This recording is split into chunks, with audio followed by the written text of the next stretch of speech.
Hello, আসসালামু আলাইকুম। I am Shubhraj the biker, আপনাদের সকলেরই প্রিয় বাইকার। বন্ধুরা, কে কোথায় আছেন, কেমন আছেন জানাবেন। আমি শুভরাজ আলহামদুলিল্লাহ এখন অনেক ভালো আছি। আপনারা জানেন যে গত 2 মাস আগে আমি অ্যাক্সিডেন্ট করেছিলাম। 2 মাস না, সরি, 2.5 মাস হয়ে গেছে। এই 2.5 মাস আমি কোনো ব্লগ ঠিকঠাক মতো করতে পারিনি, অবশ্য করিনি। তো আজকে আমি আমার বাইকটাকে আপনাদের সাথে মানে ভাঙাচোরা বাইকটাকে আমি 2.5 মাস ধরে রেখে দিয়েছিলাম। তো আপনাদেরকে দেখানোর জন্য আমি টুকটাক কিছু কাজ করিয়েছি, আমি এটা আপনাদেরকে বলে দিব।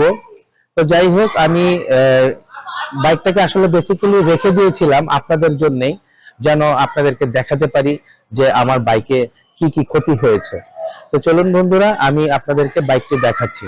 তো প্রথমেই আমি দেখাচ্ছি যে আমার এই লুকিং গ্লাসটা, এই প্রথমে দেখাচ্ছি লুকিং গ্লাসটা। এই লুকিং গ্লাসটা কিন্তু আমি চেঞ্জ করেছি। লুকিং গ্লাস দোনোটাই ভেঙে গেছিল এবং রানার টার্বোর যে অরিজিনাল লুকিং গ্লাস এটা আমি পাইনি, কারণ আমি ঢাকার বাইরে অ্যাক্সিডেন্ট করেছিলাম। তো ওইখান থেকে আমি জাস্ট লুকিং গ্লাসটা আমার দরকার, তাই আমি এটা চেঞ্জ করেছি। আর এমনিতে কোনো কাজই করাই নেই। তো আজকে এই ভাঙা বাইক নিয়ে আমরা রাইড করব। তো রাইড শেষে এসে আপনাদের সাথে কথা বলবো। চলুন তাহলে রাইডটা আপনারা দেখেন। আজকে আমি আমার এলাকার মধ্যেই বাইকটা চালাবো এবং কি আশয় বিষয় আপনাদেরকে জানাচ্ছি। তো সঙ্গেই থাকুন বন্ধুরা। আপনারা দেখতে পাচ্ছেন যে বাইক স্টার্ট দিয়েছি। তো এখন আমি আমার মেয়েকে নিয়ে আর কি যাচ্ছি, এলাকাটা একটু ঘুরবো। তো বেশ কিছুদিন পর ব্লগিং শুরু করলাম বন্ধুরা। তো চলেন আমরা দেখি বাইক কেমন চলে। এই হচ্ছে আমার শোরুম। আমি শোরুম চেঞ্জ করছি, নতুন শোরুম নিয়েছি, আপনারা হয়তো অনেকেই জানেন। তো নিশা থাকো আসতেছি। হ্যাঁ, বেশ কিছুদিন পর হেলমেটে মাউন্ট করে, ক্যামেরা মাউন্ট করে বাইক চালাচ্ছি। আসলে প্রায় 2.5 মাস পর এই ব্লগিং শুরু করলাম। আপনারা সকলেই জানেন যে অ্যাক্সিডেন্ট হওয়ার পরে আমি আর ব্লগ করতে পারিনি। আচ্ছা, যাই হোক, ওই কথা অনেকবারই শুনেছেন, আর নাই বলি। রাস্তার অবস্থা তো খুব খারাপ। রাস্তার সেই বেহাল দশা, আমাদের সেই টিকাটুলির ঐতিহ্যবাহী রাস্তা এটা। আচ্ছা, আমি আমার মেয়েকে একটু সতর্ক করি। হ্যালো, এই এসা, তুমি কিন্তু তোমার জামাটা ঠিক করে নিয়ে বইসো। ওইখানে কিন্তু শাড়ি গাঁটটা ভাঙা, বুঝছো? ওই জামা কিন্তু ভিতরে চলে যেতে পারে, চেনের ভিতরে গেলে সমস্যা হবে। আমার মেয়েকে আমি সতর্ক করলাম, কারণ আপনারা সবাই জানেন যে শাড়ি গাঁটটার অবস্থা ভালো না। এবং এটা আমি আপনাদেরকে একটু পরে দেখাচ্ছি। দেখেন রাস্তার কি অবস্থা। আমি আসলে বাইকিংয়ে কি রিভিউ করবো আজকে, রাস্তা নিয়েই কথা বলতে হচ্ছে। যাই হোক, বাইক রিভিউ নিয়ে আসলে আর কথা নাই বাড়াই। আমি জাস্ট বাইকটা চালাবো, চালিয়ে দেখবো যে কি অবস্থা। আপনারাও দেখেন বাইকের কি বেহাল দশা। তারপরেও ভালো চলতেছে আলহামদুলিল্লাহ। বাইকটা খুব সুন্দর চলতেছে। আমরা এখন আছি মহিলা কলেজের পাশে। এটা হচ্ছে টিকাটুলি মহিলা কলেজের রাস্তা। আসলে অ্যাকশন ক্যামেরার ব্যাটারিটাও 2.5 মাস পরেই চার্জ দিলাম, তো ব্যাটারিটাও ফুল চার্জ হয়নি, এটা একদম লো ব্যাটারি দেখাচ্ছে। তো আপনাদের সাথে আসলে বেশি এই মুহূর্তে কথা বলতে পারছি না। তো বাইকের যে এখন পরিস্থিতি আপনাদের কাছে কেমন লাগছে আমি জানি না, তবে আমার বাইক কিন্তু আলহামদুলিল্লাহ আমি চালাচ্ছি, তো আমি জানি সার্ভিস ভালোই দিচ্ছে। অ্যাক্সিডেন্ট হওয়ার পরে আমি তেমন কোনো কাজই করাই নাই। তবে হ্যাঁ, এখন যেহেতু ব্লগ বানালাম, এখন এক এক করে পার্টস বাইকে লাগাবো, সব কিছু ইনশাল্লাহ চেঞ্জ করে আবার সেই পুনরায় বাইকটিকে নতুন করে শুভরাজ দা বাইকার আপনাদের সামনে আবার নতুন নতুন ভিডিও নিয়ে হাজির হবে ইনশাআল্লাহ। তো চলুন আমরা বাইকটা ঘুরিয়ে ফেলি, আর বেশি না যাই। আজকে আসলে খুব ভালো লাগছে যে 2.5 মাস পরে আমি বাইক নিয়ে আমার হেলমেটে আমার ক্যামেরাটা সেট করছি। এবং এই যে একটু আগে বললাম না আপনাদেরকে যে আমার কোনো ছিল না, কি বলে, ব্যাটারি 2.5 মাস পরে, মানে ক্যামেরার ব্যাটারি 2.5 মাস পরে চার্জ করেছি। তো 2.5 মাস পরে চার্জ করাতে ব্যাটারির এখন লো ব্যাটারি দেখাচ্ছে, তবে আশা করি ব্যাটারিতে কোনো ক্ষতি হবে না আমার অ্যাকশন ক্যামেরার। তো চলেন, যে পথে আসছি আবার সেই পথেই যাই। এখানে আবার জ্যাম লেগে আছে। আচ্ছা, যাই হোক, আমি এই গাড়িটার যাওয়ার আগেই যাই। হ্যাঁ, সুন্দর বের হয়ে যেতে পারছি। আসলে আমি কখনোই এই ইন্ডিকেটর যে লাইট আছে, ইন্ডিকেটর লাইটে আমি কখনোই সাউন্ডটা পছন্দ করতাম না। তবে যেহেতু এবার গ্রাম থেকে এই ইন্ডিকেটর লাইটের যে এই কী বলো এটাকে, একটা ছোট একটা পার্টস থাকে, ওই পার্টসটা আমি লাগিয়েছি। ওই পার্টসটা লাগানোতে এখন এটার মধ্যে সাউন্ড সিস্টেম আছে, মানে ডাইনে বামে যখন আমি নক দিব তখন টোট টোট আওয়াজ হবে। তো এই হচ্ছে ঘটনা।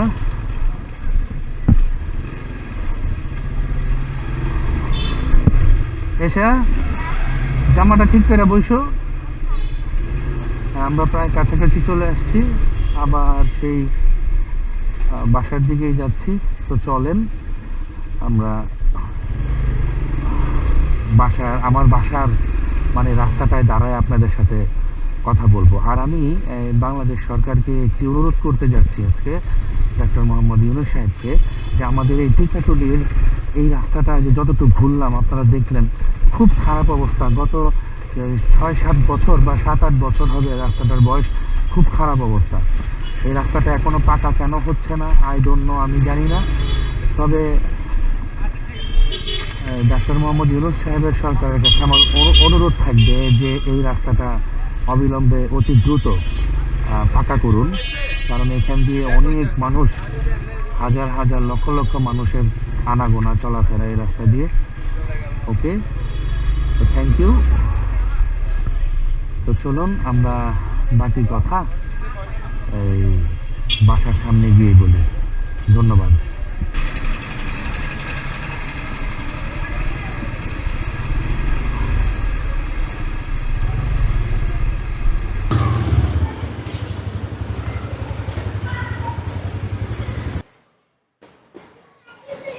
আজকে অনেক দিন পর আপনাদেরকে দেখালাম বাইক নিয়ে ঘুরে, সাথে আমার ছোট মেয়ে ছিল। আপনারা দেখলেন যে আমি এলাকার মধ্যে একটু ঘুরলাম। তো বন্ধুরা, আজকে আর বেশি সময় নেব না আপনাদের। আজকে ব্লগটি আসলে এখান থেকে স্টার্ট করতেছি। আপনারা যে যেখানে আছেন আমার ব্লগটি দেখছেন, সবাই আমার ফেসবুক পেজ একটা ফলো করবেন, লাইক কমেন্ট শেয়ার করবেন, অনেক খুশি হব। এবং যারা ইউটিউবে দেখবেন তারা অবশ্যই একটি সাবস্ক্রাইব করে পাশে থাকা বেল আইকনটি প্রেস করে দিয়েন। আপনারা সবাই দেখলেন যে বাইকের অবস্থা খুব ঝিলঝিল। বাইকটা কিন্তু অ্যাক্সিডেন্ট হওয়ার পরেও আলহামদুলিল্লাহ খুব ভালো চলতেছে। আমি আসলে 2.5 মাস কোনো বাইক ব্লগিং করি নাই, কারণ আমি অসুস্থ ছিলাম, এটা আপনারা জানেন। তো আল্লাহর রহমতে এখন সুস্থ আছি। তো আজকে দেখলেন যে আমি বাইকটা নিয়ে একটু এদিক দিয়ে ঘুরলাম। তো ঘোরার পরে আমার কাছে মনে হলো যে বাইকটা ভালোই আছে। আমি আসলে বাইকটা উপর দিয়ে যেমনই থাক না কেন, আমি কিন্তু যেমন ইঞ্জিন, মোবিল, তারপরে ক্লাচ প্লেট যেটাকে বলে, মানে ভিতরে আমি সব ঠিক রাখি। ব্রেক অয়েল সব কিছুই আমি আলহামদুলিল্লাহ আপ টু ডেট রাখি, যেন ভিতরে যাতে কোনো ক্ষতি না হয়। তো আপনারা দেখতেই পাচ্ছেন যে আমি এখান দিয়ে আমার এলাকায় আজকে ঘুরলাম। তো বেশ কিছুদিন পর আজকে আমি আমার হেলমেটে ক্যামেরাটা মানে এখানে মাউন্ট করলাম। ভাল লাগতেছে, আমার কাছে ভালো লাগতেছে যে আবার শুরু করতে পারছি এক আল্লাহ পাকের রহমতে।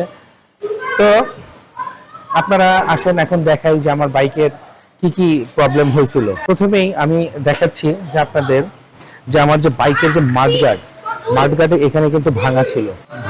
এটা কিন্তু আমি এখনো চেঞ্জ করি নাই, কারণ আপনারা জানেন আপনাদেরকে দেখানোর জন্য আমি বাইকে রেখে দিছি। এইখানে একটা সমস্যা হয়েছে বাইকে।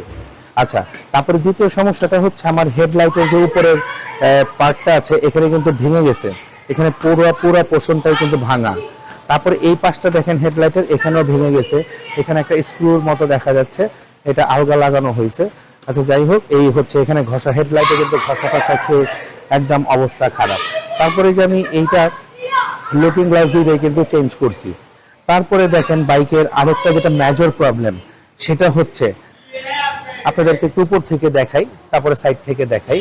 এই দেখেন উপর থেকে দেখানো যাচ্ছে যে দেখেন এই মাঠগাটটা কিন্তু এই বাম্পারটা কিন্তু একদম ভিতরে চলে আসছে, এমন ভাবে বাইকটা পড়ছে, এই পাশ দিয়ে ওই পাশ দিয়ে দোনো পাশ দিয়েই একই অবস্থা।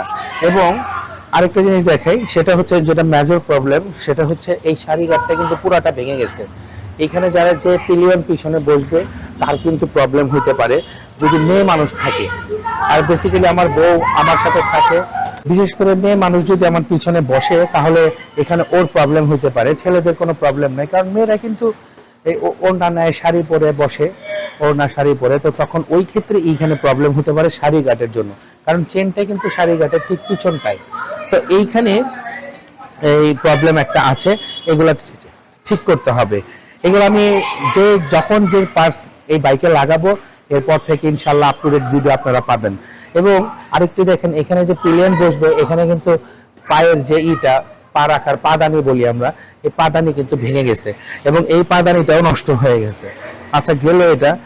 তারপরে আরেকটা যেটা প্রবলেম, এই যে পিছনে যে গার্ডটা, এই গার্ডটা কিন্তু এই এক সাইডে ভেঙে গেছে, এই গেল একটা প্রবলেম। এখানে যে বাইকের যে ব্যালেন্সারটা আছে, এই ব্যালেন্সারটা এখানে আছে, বাট এই পাশটা কিন্তু ভেঙে পড়ে গেছে। আমি কিন্তু জাস্ট কিছু অ্যাক্সিডেন্ট হওয়ার পরে কিছু পার্টস আমি লাগিয়েছি, আর বাকি কিন্তু ওইভাবে রেখে দিয়েছি জাস্ট আপনাদেরকে দেখানোর জন্য। আমি এতদিন ইচ্ছা করলে পারতাম বাইকটা টোটালটাই ঠিক করতে, কিন্তু যেহেতু অসুস্থ ছিলাম তাই ইচ্ছা করেই ঠিক করিনি, যাতে এটা নিয়ে একটা ব্লগ আপনাদের সাথে শেয়ার করতে পারি। আচ্ছা যাই হোক, এরপরে দেখেন আমার বাইকের এই ইন্ডিকেটর যে লাইটগুলো, এই ইন্ডিকেটর লাইটগুলো আমি নতুন লাগিয়েছি চারোটাই, কারণ ইন্ডিকেটর লাইটগুলোর অবস্থা একদম বাজে অবস্থা ছিল। তো এইখানে হচ্ছে আমার বাইকের আজকের এই অবস্থা।